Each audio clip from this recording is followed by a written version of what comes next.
खुला हुआ है सर। मैं अभी यहाँ पहुंचा हूँ छठ घाट कालिंदीगंज।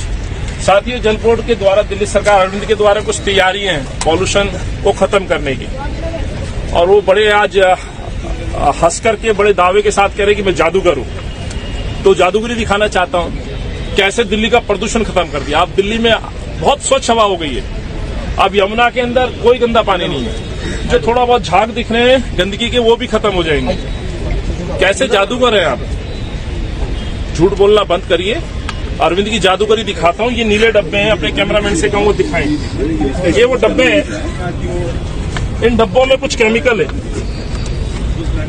मैं इसको खोल नहीं सकता हूँ और कुछ दिखा रहा हूँ। ये डब्बे और ये पानी, इसे मिक्स करके ये कोशिश की जाएगी कि झाग के ऊपर डाला जाए, यानी कि जो फॉग निकल रहा है इसको दबा दिया जाए।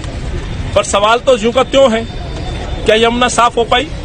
पिछले 8 साल से अरविंद निरंतर लोगों को मासूमों का चेहरा बना करके गुमराह करने की कोशिश कर रहे हैं। हर साल छठ पर कहते हैं कि अगले साल मैं भी डुबकी लगाऊंगा। याद होगा अरविंद यमुना आरती करते थे। मुझे नहीं मालूम इस बार क्यों आरती नहीं की, पर जो जानकारी है, पिछली आरती में उन्होंने कहा था कि अगली जो आरती होगी उस आरती के दौरान मैं भी डुबकी लगाऊंगा, 1.5 करोड़ दिल्ली की जनता भी डुबकी लगाएगी यमुना में। पर अफसोस ऐसा तो हुआ नहीं। बजाय यमुना को साफ करने के, उसमें और गंदा केमिकल डाल के गंदा करने की कोशिश की जा रही है, जहरीला बनाने की कोशिश की जा रही है। ये गंदगी का जहरीला झाग खत्म कर सकते हो, लेकिन ये जो दूषित जहरीला पानी है इसको साफ कैसे करेंगे? यमुना का मात्र 2% एरिया दिल्ली से गुजरता है और उसमें 70% पॉल्यूशन दिल्ली का है। लगभग 2000 करोड़ रुपए खर्च कर चुके हैं पिछले 8 सालों में। 2000 करोड़ खर्च करके साल में एक दिन छठ पर हम अपने इन भाई बहन जो व्रतधारी हैं, जो पूर्वांचल का एक बड़ा वर्ग यहाँ रहता है, उनको एक आस था कि हम डुबकी नहीं लगवा पा रहे, और आप दावा कर रहे हैं इस शहर को विश्व स्तरीय शहर बनाने का। इस शहर को हम विश्व में बड़ा शहर बनाएंगे। तमाम दावों की। नमस्कार, मैं आज पुलिस हेडक्वार्टर के बाहर हूँ। हमने कंप्लेंट दी है। ये कंप्लेंट दिल्ली सरकार के खिलाफ है और ये आरोप है हमारा कि आप यमुना को गंदा कर रहे हैं। कल मैं यमुना पे दौरे पे गया था। आप सब जानते हैं कि 30 तारीख को छठ पूजा होनी है। छठ पूजा को लेकर के आयोजन की जो समितियां हैं वो अपना अपना काम कर रही हैं। एक तरफ तो केजरीवाल दावा कर रहे हैं कि पूर्व की भांति छठ मनेगी, तो वही दावों की मैं पोल खोलने गया था।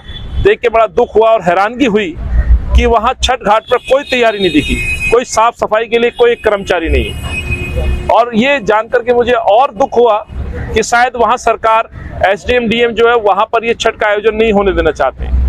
और हवाला दिया जा रहा है कि एनजीटी का आदेश है। एनजीटी का आदेश कोई नया आदेश नहीं है। एनजीटी का आदेश है कि वहां मूर्ति विसर्जन नहीं हो सकता, वहां पे और कोई ऐसी सामग्री नहीं हो सकती जो यमुना को प्रदूषित करे।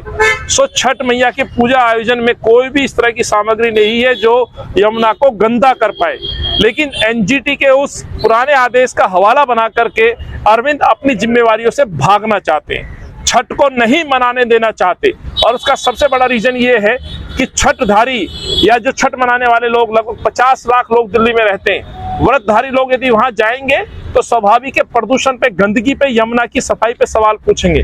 तो अरविंद ने बड़ा अच्छा रास्ता अपनाया है कि इनको वहां जाने ही मत दो, और उसके लिए अपने एसडीएम और डीएमओ का प्रयोग किया जा रहा है, सरकारी तंत्र का प्रयोग किया जा रहा है, और एनजीटी के पुराने आदेश का प्रयोग किया जा रहा है जिसमें कोई मूर्ति विसर्जन का हो या अन्य कोई प्रदूषण की सामग्री ना डले, वो रोक है।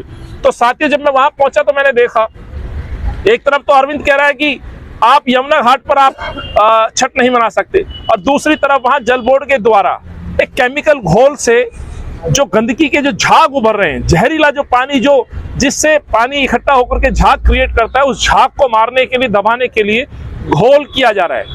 ये तो वही बात हो गई सर, आदमी मरे तो मरे पर मेरी छवि खराब नहीं होनी चाहिए। अरविंद केजरीवाल को जनता से सरोकार नहीं है, अरविंद को यमुना से सरोकार नहीं है, लेकिन अरविंद की इमेज में कोई दाग नहीं लगना चाहिए। इसको मैं इस तरह से देखता हूं। इसीलिए मैं यहाँ आया हूं। जल बोर्ड के द्वारा जहरीले उस केमिकल का छिड़काव जो स्वास्थ्य के लिए, मानव स्वास्थ्य के लिए ठीक नहीं है, वो सरकार कैसे करा सकती है? अपनी इमेज सुधारने के लिए केमिकल का छिड़काव पानी में कराना, ये क्या उचित है? ये दंडनीय अपराध है। और यही कंप्लेंट मैं देने आया हूं मैंने दी है, ये उसका सबूत है। मेरे साथ हमारे पूर्वांचल के बहुत सारे साथी हैं जो छठ आयोजनों में शामिल रहते हैं अलग अलग क्षेत्र में। इनका रोष और गुस्सा है कि आखिर छठ क्यों नहीं मनने दे रहे? आपका पानी जल बोर्ड का छिड़काव किस लिए हो रहा है? फिर यदि वहां उस घाट पर कोई आयोजन ही नहीं है तो फिर ये छिड़काव किस लिए? होश में आओ अरविंद, 8 साल हो गए, अब तो जवाब देना होगा, आप भाग नहीं सकते। धन्यवाद।